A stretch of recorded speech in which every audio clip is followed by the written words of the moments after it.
my name's Brian Scott. The show is called Full Spectrum Colors. This is my dog, Vincent van Gogh, and that gives you a clue because my favorite artist is Vincent van Gogh.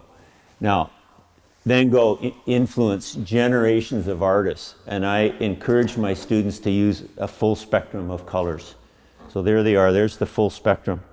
It goes from the cool yellow, orange, red, purple, blue, all the way around. And I incorporate all the colors in my paintings. Now, what I'm working on today is Lionsgate Bridge. Now, this is the view from Cloud 9 restaurant in Vancouver, and I'm looking down on the harbor here. Now, it looks like a complex image, but if you follow a few basic principles, the thing to look at is the geometry. So you look at the square, there's the square, there's the circle, and the triangle. So circle, square, triangle. If you break it down into those simple shapes, the image becomes a lot easier to understand. So circle, square, triangle.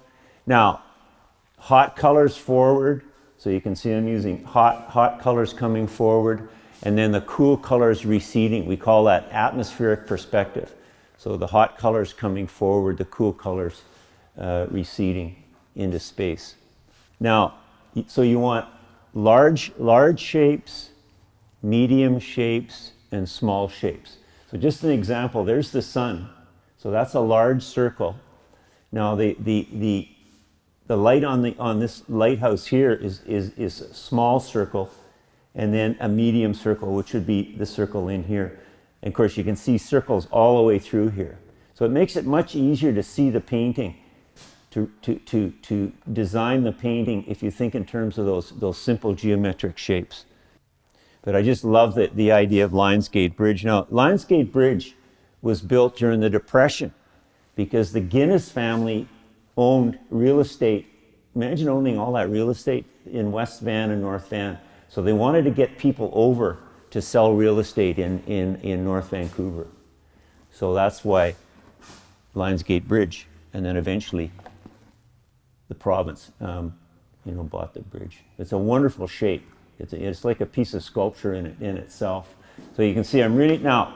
And I encourage the students to work fairly quickly, and you use the square brushes to block in the shapes, and work fairly quickly. Get the colors blocked in fairly quickly with the square brush, and then you come back with these pointy brushes here to define the form. So I'll just give you an example here. See, so I come in, so see the boats down in the harbor down in there.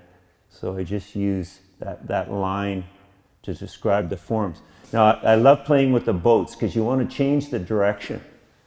You can notice how I'm changing the direction of the boats. You can see it in all my paintings. It makes it much more interesting when you change the direction.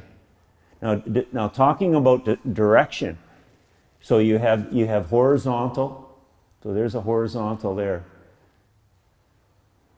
Remember in a Georgia O'Keeffe painting, she used a straight line, and it just activates all these curves in here in the landscape. See these beautiful rounded shapes. So you're going round shapes against that straight line. Now, people say to me, why are you working on two paintings? They look the same. When I went to art school, we were taught to do a series of paintings because you learn. It's amazing how much I've learned from doing these two paintings. You can see I've really changed the composition. See, I've got this big shape here and then the smaller one here. That gives it more depth. Whereas here, I've got it over this side, going in that way. So you see you've got a large shape and then getting smaller as you go in. And then, so the squares going in, and then the circles. Now the circles are what we call accent points, because your eye tends to move from accent to accent. See if we can get that up in here. Yeah, the mountains you see in here. So triangles in the mountains, eh? Now the line describes the form. See how I'm using that line to describe the form. Line describes the form. If you get something out of this program, always remember that. So block the shapes in fairly quickly and then use the line as definition. See, I love the flags down in here. So that's it, like I say, it looks like a very complex image, but if you can just think of those various shapes. So large shapes, small shapes. Now when you're using the line should be thick and thin. So when the line is thick, it's coming forward in the picture plane. So a thick line, if you think of a thick line versus a thin line. So that thick line is going to come forward, the thin line, and then a blurred line. When you have those three, you have 3 dimensions. And if you're trying to create that Renaissance illusionism, the illusion of depth, you want thick and thin lines in there, and that will create that illusion of depth. So you can see, and again the circles. See the circles, the deciduous trees up in here, the circles. And I love the Emily Carr trees. You know, the way she has the trees, you know. Trees are like, Emily Carr's paintings are like music. Everything moves and flows together. Yeah, she's influenced a lot of what I do. E.J. Hughes is another one, another BC artist. What E.J. Hughes does, which is interesting, I often pondered that, why he does that. What E.J. Hughes does, the windows are always black windows. And it's like, they're kind of like a negative space in there. He uses a lot of color too. And you kind of wonder, you know, what's going on in there. You know, but of course, the other thing too, of course, is it's just contrast. Because when you use black beside a color, especially beside red, you can really see it in there. It really activates that red. And of course, red is a primary color, right? And I always use the three primary colors in my paintings. I'm known for that. Because when you use the red, yellow, and the blue, it creates like a tonic of color energy. See, to me, painting is about emotion. It's not about photography. Don't confuse your mediums. Like painting is about paint. See, and it's what we call painterly, right? Because it's, you know, so you want to let that paint let the paint tell the story. You know. Here's another. I love that. I gave you the story about the Lionsgate Bridge. I love the story about the First Nations story on the lions. I don't know if you know that one. It was the story is peace and harmony. The two Indian princesses wanted to get married, but all the tribes up the coast were at war, and they had to have a potlatch in order to get married. You see, so they got in the two princesses got in the canoe and went up the coast and made peace with all the tribes, and in that way they could go ahead and get married. I always thought that was a wonderful story coming from the Capilano band, which is right in here. Which is why interesting, you see a big forest in here, in this Indian land in here, because they love nature there, and there's a huge salmon run goes up that Capilano River up to the lake up in here. And of course, when I was a kid, I loved Stanley Park. When I was a kid living in Vancouver. The totem poles, the bridge. Imagine being a kid in Stanley Park with those huge cedar trees. It's all up in my head, which is why I love to paint this image, because it takes me back to childhood. And of course, Picasso said, to be an artist, you have to be a child, because it's that playfulness in the child that is the artist. So, now I'll show you a few things about the palette here. Now, you can see how Monet's palette was about twice that size. But now the importance of the palette, let's just get a brush out here. I need a nice big brush. These are called, so you go around the spectrum. So if I start here, I can go from yellow, I can go to orange, right? No problem. Into the red. See that? And then it should get, then I need a clean brush because it's starting to gray down on me. So let's see how far I can go. So if I go into the cool red, see, there's the cool red there. See that? Those are called changes of value, right? See, so I can go from that pink. Now, can I go to the pink into the purple? See this? There, boom. That works. Now that's a reddy purple. Let's see if we can go from there to this one. So look at the range of colors I've got just by doing that, just by adding white. So see if we can go into that. This is what's called a warm blue. Most people think that blue is always cold. Each color is relative. See, so I'm going into that ultramarine blue. Yeah, no, it worked. It's grayed it down a little bit. Now I'd be better off changing brushes. Or I can do this. People love my sweater. Okay, yeah, so I've got that brush cleans. Yeah, so you can get a richer hue. If you think of Van Gogh, he always liked those pure colors. Always look at this pure blue. You know, this wonderful ultramarine blue. There it is right there. Right? Now let's switch, clean brush, and we'll go to the cool blue, which is this one here. That one. Look at this. Whoa, pop. So you can see how important, why I use more white than any other color. See, you see that really different. Now, the coldest color on the spectrum is that one there. And it's amazing how many people don't have it in their palette, is that turquoise. This one here. Look at that. Every other color is warm in relation to that one, that turquoise. Put the turquoise in. And always put the colors out on your palette. You'll use them. You know, it's quite amazing. I've just put a new color in this one here. I don't normally use that one. And I've used it in this painting over here. I'm going to start using that one. I'll just show you the turquoise, just so you get an idea on how important well, you can see it there. I've used it in the foreground here. There's the turquoise there. So, and then, of course, I used it on the Lionsgate Bridge. So there's the turquoise, right? There it is back in the mountains back in there. Now you see the gradation, see? So if I add white to it, right? Remember we said atmospheric perspective is going to make it go back. The cool colors are going to make it recede, see? So if we use those the turquoise is going to be wonderful. And then also the blue. Now I was able to jump back. Do you notice that? I was able to jump from the turquoise to that cool blue because they're related, right? Now watch this. Remember we said atmospheric perspective. See, so that blue, look at that. I just love it. Now that was not difficult what I just did, but just the change from the turquoise. Now when you use the three tonal values, when you use that light, middle tone, and dark, it's three-dimensional, right? It's the same with color, yellow, red, and blue. When you use those three together, the forms become three-dimensional. See, so you see how that mountain is becoming three-dimensional. Now if I go in, clean brush. I'm getting muddy here, so I've got to get lots of brushes. I've got lots of brushes over here. So I'm gonna jump to the white. White and black is your strongest contrast. Eh? Black and white is your strongest. Yellow and purple is the strongest on the spectrum.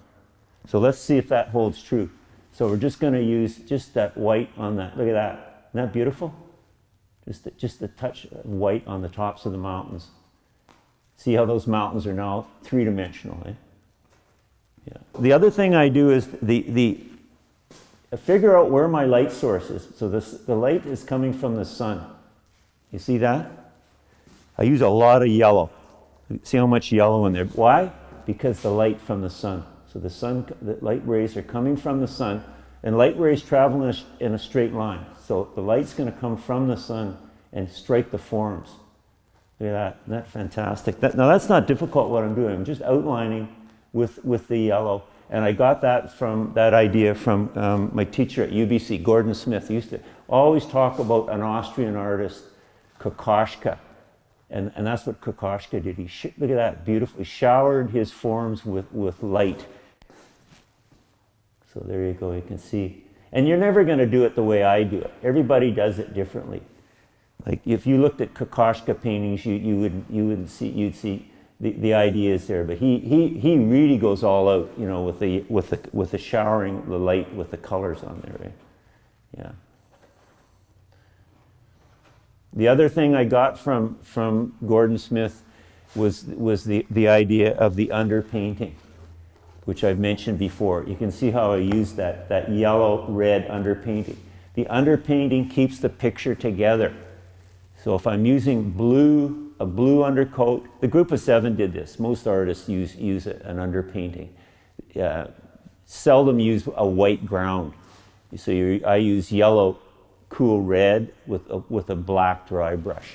You can see the black dry brush underneath there. So I know, look at this. And you can incorporate some of that into the painting. I've started doing a lot of that, of actually incorporating the dry brush effect into the painting. Cézanne did that, excuse me, in his paintings. You could actually see the underpainting. He would even show the canvas showing through in his paintings. So let's go back to this showering the forms with light. See that? You can just see. You can just get really. You talk about being playful and see those are the sun rays shooting across the sky, lighting up the forms. Eh? Look at this, just Lionsgate Bridge. Now, you can just, what you want to do is, there's a phrase I have in my art school, and it's called, you want to let the horse out of the barn, okay? But you got to trust yourself that you can get the horse back in the barn after it's had its run. So I'm letting the horse out of the barn, so I'm just really letting go with the colors, and just, and I know that I can figure out how to resolve. See, so the light is going to shower. So the horse is running. He's being that sense of childlike freedom. I get students come to my classes, just for therapy, because they can just kind of escape into this childlike mode and feel free.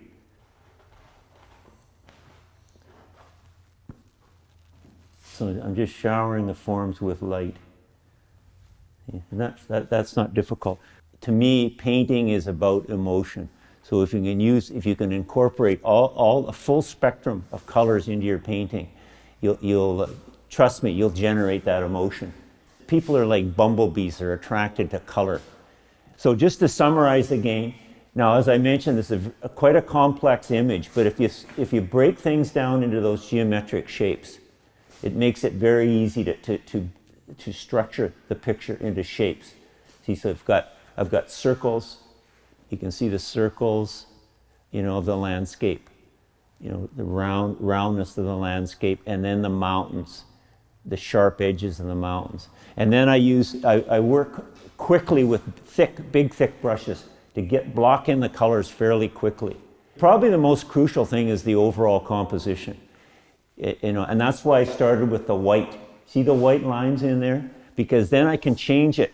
Because I actually moved quite a few things around in that composition to get it the perspective right and the way the correct sensibility that I wanted in the painting, in the composition. So that's why the white is a very flexible, because obviously you can paint over it, very quickly. Especially if you're working in oils. I'm working in acrylics today, but with oils, it works really well because you can overpower it, the white very, very easily. Line describes the form. You can see how I'm blocking in the colors with big brushes, and then I go in with the line, describe the form. Now I usually, if you notice, I was outlining a lot with black, but by the time the painting's finished, the black lines will disappear. In the beginning of my paintings, I like to establish that light-dark contrast because it makes it easier for me to see the forms, and then I build the color into it afterwards. See, that's the beauty of acrylics because they dry quickly. The oils are much more problematic because the paint stays wet for 6 months. Yeah, so I hope you've gotten something out of today's lesson. Line, form, color, primary colors, red, yellow, blue, secondary colors. So even if you use the primaries, red, yellow, and blue, the secondary colors is that green, purple, and orange are the secondaries. If you could just use those six colors, you'll get that color energy. And people will they'll just be, like I said, they're just drawn like bumblebees to the color. So that you get those bright colors in your home. Try it in your painting, and your whole environment will change with the color. But full spectrum color. And don't be intimidated by complex images if you break it down into those simple components, you know, of the circle, square, triangle. Yeah, so I just want to end today's show. I hope you've got something out of the various topics. What I try and do is keep things simple so people can, the layman can understand, because art does not have to be difficult to understand. So I really appreciate you watching the show and hope to see you again. Thank you very much.